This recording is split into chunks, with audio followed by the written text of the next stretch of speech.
Hello friends, welcome back to my channel style experts চ্যানেলে তোমাদের সবাইকে আরও একবার ওয়েলকাম।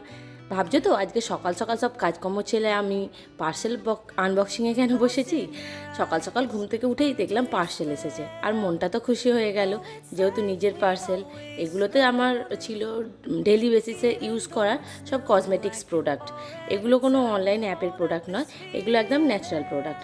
এগুলো নিয়ে যদি তোমরা কেউ কিছু জানতে চাও আমায় কমেন্ট করো, আমি তোমাদের জানিয়ে দেবো। পার্সেল ওপেনিং করার পর বসে থাকলে তো হবে না, রূপের স্কুল আছে। রূপের টিফিনটা রেডি করছিলাম। দেখো, দুটো বানানা দিয়েছি, এক পিস পেস্ট্রি, আর এতে আছে একটা ডিম সেদ্ধ, যাতে গোলমরিচ আর নুন আমি ছড়িয়ে দিয়েছি। এটাও শর্ট ব্রেকে খাবে। তারপর রূপের জন্য ভাত দিতে এলাম। ভাতটা আমি করেই নিয়েছিলাম, আর রূপ সকালে ভাতটা মেনলি ফ্যান, আলু সিদ্ধ, ঘি, যেগুলো আমরা খেয়ে স্কুলে যেতাম সেই সব কিছু খেয়েই ও স্কুলে যায়। Hello friends, welcome back to my channel style experts চ্যানেলে তোমাদের সবাইকে আরও একবার ওয়েলকাম। Good morning. আর রূপেদের মর্নিং স্কুল হচ্ছিল, সামার ভ্যাকেশন, মানে সামার প্রচুর গরম পড়েছিল বলে। আর এখন থেকে মানে এই কাল থেকে আবার ওদের যেমন নর্মাল স্কুল 9:40 থেকে 3:40 অবধি স্কুল শুরু হয়েছে। এবার আমাদের আগে থেকে প্ল্যান ছিল ফ্রাইডে একটা ফ্রেন্ডসরা মিলে ওই আর কি, যেটা হয় খাওয়া দাওয়া, আনন্দ করা, মজা, এইটা আর কি। তো ডে স্কুল হয়ে যাওয়ার জন্য আজকেই করতে হলো, তার কারণ এদের তো টাইমিংটা এটাই 9:40 থেকে 3:40, আমরা যেই দিনই করি। আর তো আর হয়তো মর্নিং স্কুল হবে না, এই সপ্তাহে মানে নেক্সট সপ্তাহে স্কুলে ছুটি পড়ে যাবে সামার ভ্যাকেশনের। তো আজকে আমাদের একটা রকম ফ্রেন্ডসদের একটা উদ্দেশ্য, মানে উদ্দেশ্য লাগে না, ছোটোখাটো কোনো উদ্দেশ্য হলেই হয়ে যায়। তবু আজকে একটা মোটামুটি একটা রিজন আছে, যার জন্য একটা ফ্রেন্ডস সে খাওয়া দাওয়ানোর ব্যবস্থা করেছে। তো তাই আজকে সবাই মিলে যাচ্ছি। আর 3:40 স্কুল ছুটি, তাই অতক্ষণ কি করবো না কেউ বুঝতে পারছি না। হয় কারোর বাড়ি যাব, নয় কোথাও একটু ঘুরতে যাব, সাডেন যা প্ল্যান হবে সেটাই করব। দেখা যাক, সবাই যেটা ভোট হবে সেটাই হবে। তাহলে এখন চলো, রেডি হয়ে গেছি, বেরোই। আর রূপ নিচে ভাত খেয়ে মুখ টুক ধুয়ে একদম রেডি হয়ে বসে আছে। এবার যাবো, ব্যাগটা নেবো আর বেরোবো। চলো তাহলে বেরোনো যাক।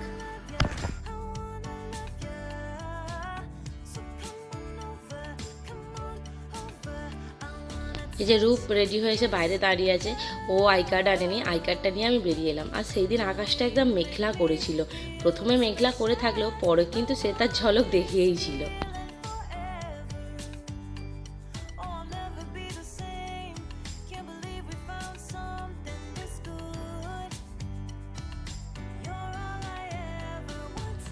এই যে স্কুলে এসে গেছি, আর এসে ওর ব্যাগটা কাঁধে থাকলেও আমি চেষ্টা করি হাতে ধরে রাখার, তার কারণ ওর ব্যাগ থাকে প্রচণ্ড ভারী, আর যতটা নিজে ক্যারি করে ওকে পৌঁছে দিতে পারি তাই চেষ্টা করি হাতে ধরে রাখার।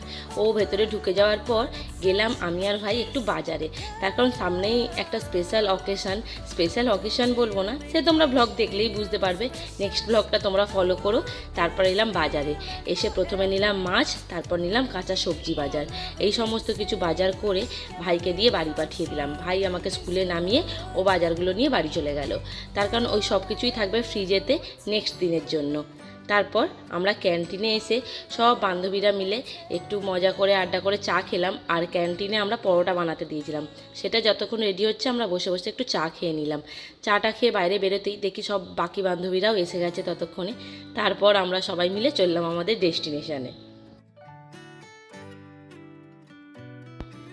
আর বান্ধবীর হাতে কি দেখাচ্ছি বলো তো, ওর হাতে ছিল ক্যান্টিন থেকে নেওয়া পরোটা। আজকে আমরা খাবো পরোটা, আর পরোটার সাথে কি খাবো তার জন্য একটু ওয়েট করো। চা দোকানে এলাম, আসতেই দেখো একদম গরম গরম হাঁড়ি বসিয়ে দিয়েছে আমাদের সামনে। গরম হাঁড়ি বলবো না তো আর কী বলবো বলো, হাঁড়ি থেকে তখনও ভাপ উঠছে। খুলে দেখো লাল লাল একদম ঝোল। কার কার এই ঝোলটা দেখে জিভে জল আসছে আমাকে কমেন্ট করে জানিও তো। আর এই এত সকাল সকাল এই মাংস, পরোটা, এই সব কিছু আমাদের স্কুলেই সম্ভব, নাহলে কিন্তু বাড়িতে কারোরই হয় না। আর বললাম আমাদের শুধু খাওয়া দাওয়ার একটা অকেশান লাগে, কোনো মানে সেরকম স্পেশাল কোনো রিজনও লাগে না, শুধু নিজেরা মনে করব চলো খাই এরকম। আর সেদিনকে চিকেনের ঝোলটা কিন্তু হয়েছিল খুব সুন্দর সত্যি। আমরা এই চা দোকানে নিজেরা ফোন করে বলে অর্ডার দিয়ে দিলে দাদা আমাদের জন্য বানিয়ে রাখেন। আর বান্ধবীরা সবাই একসাথে বসে মজা করতে করতে খাওয়ার আনন্দটাই আলাদা, তাই না? কে কার পাত থেকে এটা তুলে নিচ্ছে, কে ওটা করছে, এইভাবে আমরা আনন্দ মজা করে ব্রেকফাস্টটা করলাম। তারপর এসেছিলাম এই মুদিখানা দোকানটা, একটু দরকার ছিল। ওখান থেকে বেরিয়ে বললাম বান্ধবীরা মিলে একসাথে থাকলে কোথাও ঘুরতে তো যাবই, তাই প্ল্যানিং হলো এক জায়গায় ঘুরতে।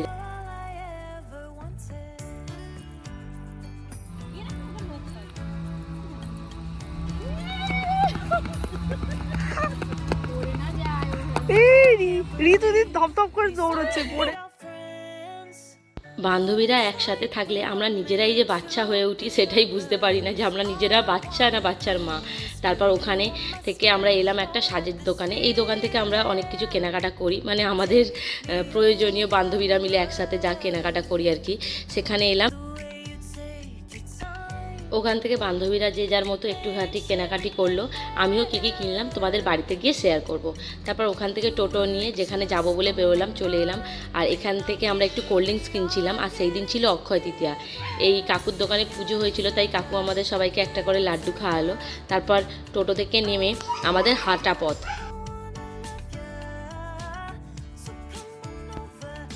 তারপর আমরা যখন হাঁটা শুরু করলাম ততক্ষণে সূর্যি মামা তার ঝলক দেখানো শুরু করে দিয়েছে। প্রচণ্ড রোদ উঠেছে, আর এই রোদে আমরাই বোধহয় পাগল মানুষজন যে আমরা ঘুরতে বেরোই। এখানে দেখো মুড়ি ভাজা হচ্ছে, মুড়ির কল, সেই সব দেখে বান্ধবীদের যে যার মন্তব্য করলো। তারপর অনেকটা হাঁটার পর চলে এলাম এই যে কালীবাড়ি। এখানেই আসার জন্য আমরা বেরিয়েছিলাম, কিন্তু সবাই যেহেতু আমরা সকালবেলা দেখলে মাংস পরোটা এইসব খেয়েছি, তাই কেউ আর মন্দিরে উঠিনি, বাইরে থেকেই মাকে দর্শন করলাম এবং প্রণাম করলাম। তবে ভীষণ রোদের কারণে তোমাদেরকে আর ফোনেতে আমি দর্শন করাতে পারলাম না, একটু কাছে গিয়েও ভিডিও নিতে পারিনি, তার কারণ ওই যে খেয়েছিলাম। তারপর চলে এলাম হাঁটতে হাঁটতে নদীর ধার, এবং ওখান থেকেও অনেকটা। কে গো সোনা, তুমি কে গো? কারো অপেক্ষায় বসে গিয়ে বসে বান্ধবীরা সবাই মিলে একটু করে কোল্ড ড্রিঙ্কস খেলাম। আর একটা বান্ধবী এনেছিল তাল শাঁস, একদম নরম ছিল তুলতুলে। আর এইটা কিন্তু আমাদের বান্ধবীদের মধ্যে সবাইরই খুব প্রিয়, তাই সবাই একটু করে তাল শাঁস খেলাম, বসে বসে গল্প আড্ডা দিলাম। আর তারপর সবাই গরমের জন্য একটু করে আইসক্রিমও খেলাম। আর আইসক্রিম খেতে খেতে হাঁটা দিলাম বাড়ি আসার জন্য। রোদ দেখতে পাচ্ছ, আর আমাদের মুখগুলোর অবস্থা দেখো, একদম কেলো পাঁচু হয়ে গেছি সবাই মিলে। তারপর এসে টোটো ধরলাম, যে আলোচনা করলাম যে ওখানে কাছেই একটা বান্ধবীর বাড়ি, ওর বাড়িতে আমরা গিয়ে বসবো। তখনও 3:40 বাজেনি, তখন ওই 2টো মতো বাজে। আর একটা বান্ধবী ও বললো আমি বাড়ি চলে যাব, তার কারণ ওর বাচ্চা যায় গাড়িতে, তাই ও চলে গেল বাড়ি। আর আমরা দেখো বান্ধবীর বাড়িতে এসে আমাদের অবস্থাটা দেখো, একজন তো শুয়েই পড়েছে। তারপর বান্ধবী ঘরে এসি চালিয়ে আমাদেরকে গ্লুকন-ডির জল করে খাওয়ালো, আমাদের মধ্যে এনার্জি বাড়িয়ে দিল। তারপর এনার্জি বাড়িয়ে আমরা যাচ্ছি আবার আমাদের বাচ্চাদের আনতে। আর দেখো বান্ধবীগুলো, মানে এদের ব্যবহার দেখলে আর এদের আবভাব দেখলে মনে হয় এরা বাচ্চার মা, সবাই একটা বাচ্চা। এনাকে ইনি কপি করে দেখাচ্ছেন, আর কতটা হাসির মুখটা করেছে দেখো। তারপর দেখি আমাদের আরেকটা বান্ধবী স্কুলে আনতে যাচ্ছে, ও গাড়ি করে যাচ্ছিলো, তাই ওর গাড়িতেই সবাই চেপে চেপে উঠে পড়লাম। ফিট তো হয়নি, একসাথে 3জন বসা, মানে 4জন উঠেছি একসাথে আমরা, সেই চেপে চুপে যা হোক করে বসে স্কুলে এসে পৌঁছালাম। আর স্কুলে মানে ওখান থেকে খুব সামান্যই দূরত্ব স্কুল, তাই চলে এলাম চেপে চুপে যা হোক করে।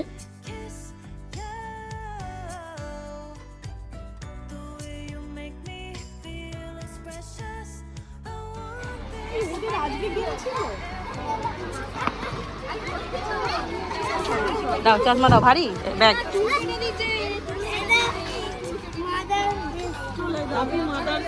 আজকে মাদার্স ডে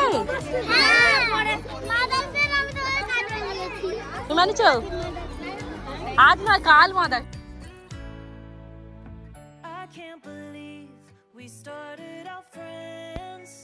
এই যে এই জিনিসটাকে তোমাদের ওখানে কি বলে আমাকে জানিও, আমাদের এখানে এটাকে জীবন ঠান্ডা বলে।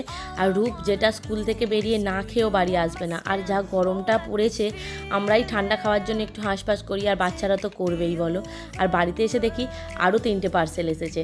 প্রথমে এইটা দেখে তো আর নিজেকে কন্ট্রোল করতে পারলাম না, এটা একটা 3 পিসের সেট। আর যেহেতু এটা স্লিভলেস, আমি 3 পিস হিসাবে ইউজ করব না, এর ওড়নাটা দিয়ে আমি হাতা বানাবো বলে এটা 3 পিস অর্ডার করেছিলাম। তারপর ওপরে এসে দেখি আরও 2টো পার্সেল রাখা আছে। এটা ছিল স্কচ ব্রাইটের একটা ঝাঁটা, যেটা আমি বাড়িতে ইউজ করি। আর সত্যি বলবে হয়তো তোমাদের সঙ্গে ঝাঁটাও শেয়ার করলাম, কিন্তু কেউ যদি মানে তোমাদের যদি কখনো মনে হয় এটা একবার ইউজ করে দেখো, এত ইউজফুল এটা, আর খুব ভালো মানে ডাস্ট করা যায় এটা দিয়ে। আর একটা অর্ডার করেছিলাম গ্রিন কালারের পেটিকোট, এটা আমার প্রয়োজন ছিল। আর এই রকম সিনথেটিক বডিকন টাইপের পেটিকোট আমি মানে ইউজ করি। তোমরা কে কে এরকম পেটিকোট ইউজ করো আমাকে কমেন্ট করে কিন্তু অবশ্যই জানিও।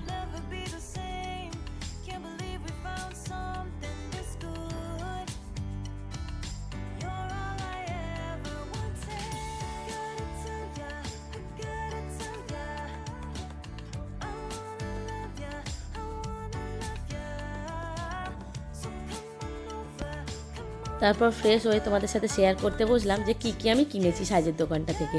দেখো, এই সেটাফিলের একটা ময়েশ্চারাইজিং ক্রিম, একটা লিপ লাইনার, আর এটা একটা প্রাইমার ছিল। এই প্রাইমারটা ছিল ইনসাইটের, আর ওই কানেরটা নিয়েছিলাম মুদিখানা দোকান থেকে। আর জানো, যেই দোকান থেকে আমি সাজের জিনিসগুলো কিনেছি, ওই কাকুটা আমার বার্থডের জন্য আমাকে ওই টিপে পাতাটা গিফট করেছে। আর সন্ধেবেলা চাটা খেতে বসেছি, তখন রূপ ওর নিজে হাতে বানানো মাদার্স ডের গিফটটা কার্ডটা ও আমাকে দিল। ও বলল কালার এখনও কমপ্লিট হয়নি, যেহেতু কালকে মাদার্স ডে আমি কালারটা করে তোমাকে দেব। আর ও নিজে হাতে বানিয়েছে, এটাই আমি খুশি। আর ডিনারের জন্য আমি বানাচ্ছিলাম একটু মাছের ঝাল, তার কারণ সকালবেলা না তাড়াহুড়ো করে মাছের ঝালটা তো হয়নি, আর আমরা রুটি দিয়ে খাবো বলেই বানাচ্ছিলাম একটু মাছের ঝাল। তারপর সারাদিন যেহেতু রোদে রোদে ঘুরেছি, স্কিন কেয়ার তো একটু করতেই হবে, তাই কফি আর টক দই একটু মিশিয়ে, আর ওই যেই ডেলি বেসিসে আমি প্রোডাক্টগুলো ইউজ করি, সেখান থেকে এটা হলো তার উপটান মানে পাউডার। এই উপটান পাউডারটা মিশিয়ে নিয়ে আমি প্যাক হিসাবে রোজ ইউজ করে থাকি। তারপর ওটাই ইউজ করছিলাম। আর আজকে আসার কথা ছিল আমার দিদির ছেলের, যেহেতু নেক্সট ভিডিওতেই তোমরা ডিটেলস বুঝতে পারবে কেন আমার দিদির ছেলে এলো, বড়বাবু। ও এসেছিলো, আর দিদি পাঠিয়েছিল আমার জন্য ফ্রায়েড রাইস আর বাটার চিকেন, যেটা দিয়ে আমি ডিনার করব। আমি নয়, মেনলি রূপ আর ওকে মানে রূপের জন্যই পাঠিয়েছে। আর রূপ এখানে সন্ধ্যেবেলা পড়তে বসেছে, ওর দাদাভাই এসেছে, তাও কিন্তু আগে পড়াটা কমপ্লিট করে নিল। আর এই যে দিদি ফ্রায়েড রাইস পাঠিয়েছে, তাই আজকে ডিনারটা একদম জমে যাবে।